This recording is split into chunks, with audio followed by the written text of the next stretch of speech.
4chan archived. The horror of noon. Final. Not very on point, but no matter. I used to have a recurring dream. There was a bright, cloudless blue sky, no sun in sight. Nothing else in view other than an evenly cone-shaped mountain with a spherical boulder balancing on top. Throughout these dreams, I could only imagine the boulder either balancing precariously on the peak of the mountain or falling to either the right or left of my point of view. Whenever the boulder would get low enough and start to reach my peripheral vision, but not completely disappear, the boulder would reset. I just remember the dream being really bright and the feeling that beyond what was in front of me, there was no sane universe. This was all that was left. I always awoke from that dream, very unsure of the real world. I felt like it was questioning my own perception of reality. In fact, this should express, or attempt to express, the efforts made to achieve this goal. The stopping of the internal dialogue. Actually, the horror itself is the very tool for achieving this goal. Not just stopping, but something like cementing, freezing, blocking, crystallizing thoughts inside the brain, inside oneself, inside the spirit. Cementing not in cement, but in viscous resin. Freezing not in ice, but in seamless amber. The crystallization of not atomic structure, but semi-fantastic, transmutable energy, transforming a stopped, frozen thought into a crystalline shell, transforming this thought into a radiation of pure awareness, understanding, perception. In other words, a person who finds himself on a sunny, calm day in an empty street catches this very feeling of horror and ceases to perceive, entirely or partially, local reality in a logical, evaluative, critical, or cognitive manner. Instead, our emotion, senses, and empathy soar to the limit. Everything observed, the sunlight, the smell of heat, and the blue of the sky, shadows on the walls, the general geometry of the surrounding area, the sense of space, and the other painfully bright details. All this becomes part of the observer himself. Yes, silent screaming is so strong and sharp that it is naturally shocking. Shocking to the point of horror. Although some, which we should not overlook, get great pleasure from this sensation. Here, I looked at your creepy pictures and caught the same feeling that I once experienced while driving in the summer amongst the great northern towns and up into a crevasse with huge blocks of square stones. It seemed like nothing special. The forest, I mean. The pine trees, the stones. Friends nearby who, just a moment ago, joked with each other. They did not think about anything gloomy. And then I focused on these huge, geometrically smooth rocks, climbed high into the empty blue sky above my head, without a hint of horizon. I focused on the small, shabby pine trees, the flat grey ground underneath my feet. And there it happened. The place seemed terribly familiar. Maybe in the horror films, the subconscious has imprints of these simple forms, or a strange folder in the mind is filled with similar scary places. Or maybe I have seen enough of such landscapes in the films about Siberian camps. Maybe all these together at once. There was a feeling of not even approaching death, but rather a smoldering sense that I had already died and blended in the textures of this reality, and I would never find an exit back to the real world again. In short, we got out of there, but this attitude weathered out of me for a week at least, and I still remember those places sometimes. If you think logically, then our eyes are more accustomed to the wild, disordered, and rich in detail landscapes of nature, while the brain, on the contrary, is inclined to streamline and simplify everything. All these simple, even geometric pictures, the most intense in color, can really cause some kind of frightening familiar feeling. Too familiar. Straight from the fantasies of our own mind and our twisted psyches. Excerpt from the book House of Silence by Orhan Pamuk. Part 1. Let them come and ask about it.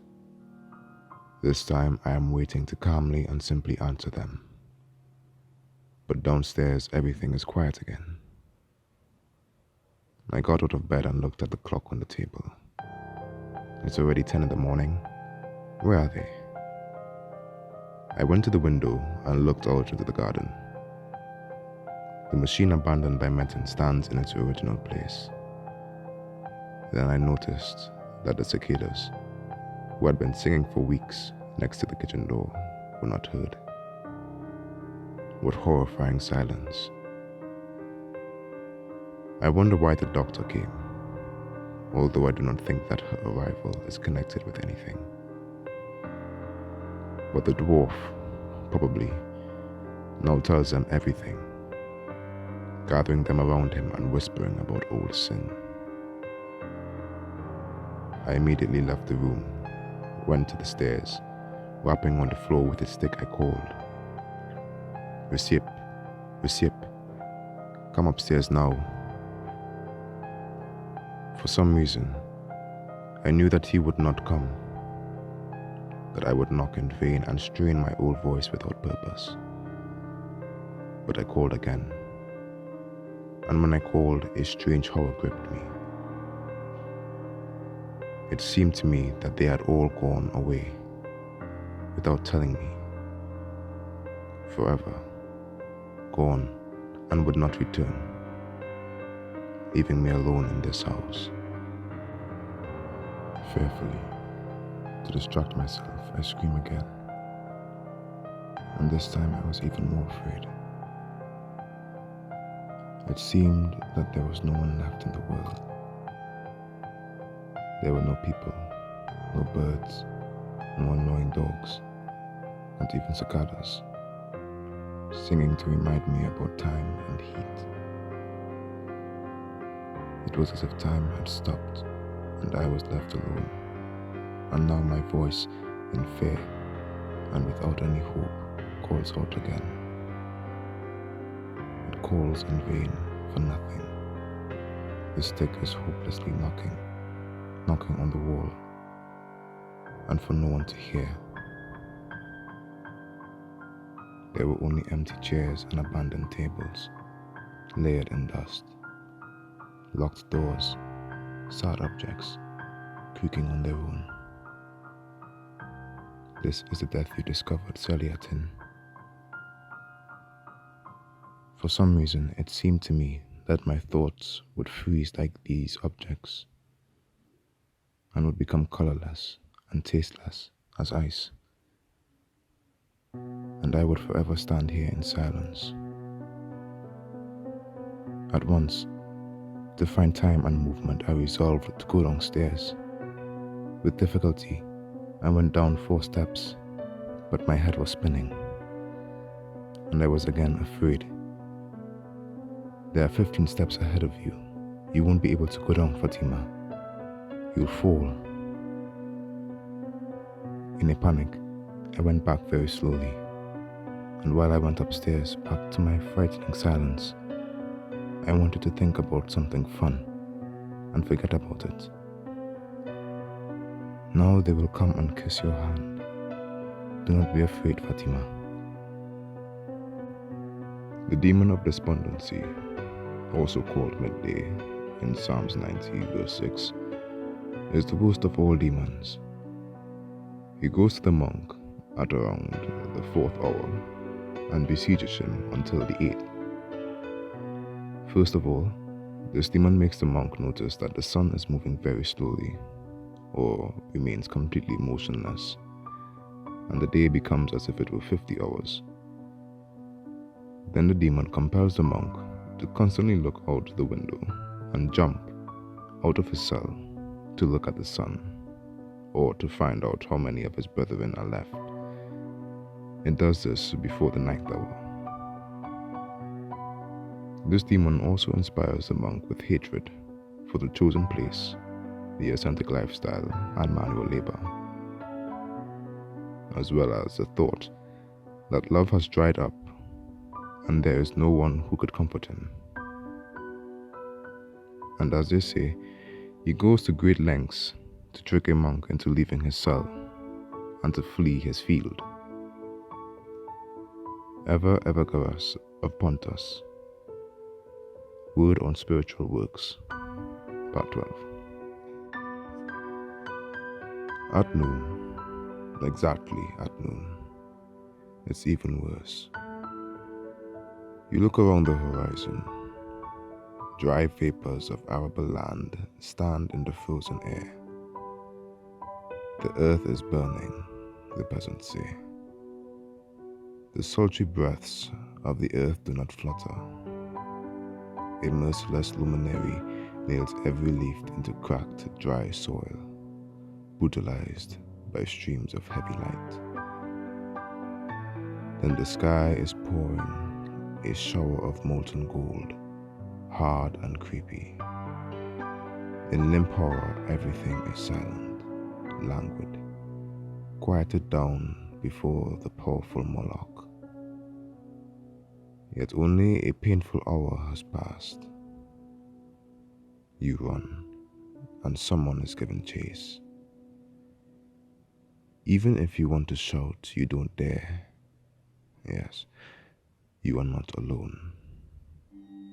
The whole creature has gone inside itself. The whole creature, frozen, is waiting. It seems that the noon demon is not as gentle as the midnight demon. This is not my mysticism. I am afraid of it. No soul will be revealed at night or day, and I would not want to die in these terrible hours. P. Florensky on Markovets. I was waiting. A pile of sand scattered soundlessly and laid down at my feet. Confused, I turned around. Mother was not visible in the window, but I did not dare to rise and go to her. The silence continued. Only the small waves of the bay evenly rang and rang. They ran and ran away, ringing a little audibly, leaving a wet footprint in the sand. It was completely calm. The calm was inside me. I held my breath. Only smoothly, my heart was beating hard. How long it lasted, I could not say. Now I know well what silence is. She comes at the turn of a sultry summer day. At noon, burnt by heat, the birds become silent. Predators soaring from dawn in the sky on their spread wings hide in the shade. The fish stops playing in the mirror of rivers and ponds. It goes deeper into the dark underwater thickets. And even water lilies hide their yellow and white cups underwater. Heat, calmness. The sun stands steeply, and the hotter the day, the more surprising this calm occurs in nature. You can feel it only in the forest, in the field, on the sea. In the city, it is imperceivable. V. Bianchi. Whoever thou mayest be, beloved stranger, whom I meet here for the first time, avail thyself of this happy hour, and of the stillness around us and above us. And let me tell thee something of the thought which has suddenly risen before me, like a star which would fain shed down its rays upon thee and everyone, as befits the nature of light. Fellow man, your whole life, like a sunglass, will always be reversed and will ever run out again. A long minute of time will elapse until all those conditions out of which you were evolved return in the wheel of the cosmic process. And then you will find every pain and every pleasure, every friend and every enemy, every hope and every error, every blade of grass and every ray of sunshine once more. And the whole fabric of things which make up your life. This ring in which you are but a grain will glitter afresh forever. And in one of those cycles of human life, there will be 1 hour where, for the first time, one man, and then many, will perceive the mighty thought of the eternal reoccurrence of all things. And for mankind, this is always the hour of noon.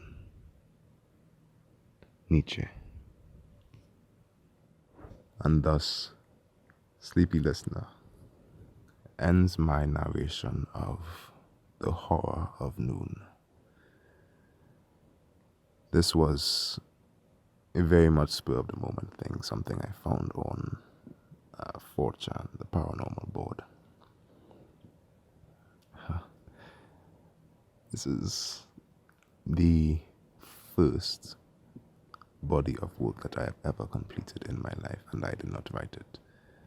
This was mainly from, I believe, a Russian board, and some of the translations were a bit spotty, so I plugged in a few translations here and there and adjusted the grammar and spelling of things. But this is the first thing that I have ever created. Well, not created, but rather given life to and put out into the world. And I'm sure no one will hear this. Right now it is 3:19 in the morning. Took too long to make, several months, months and months. That would be because of various extraneous circumstances. Typically, the current disease, pestilence that sweeps the land. But I'm glad that this is finally over, and that I can say that I created something when I won't say anything. I shall keep this to myself. Whoever hears it, but no one in my family will ever know I created this, God willing. So, if you are listening to this, thank you for your time, honestly and earnestly. I hope you have a good day or good night.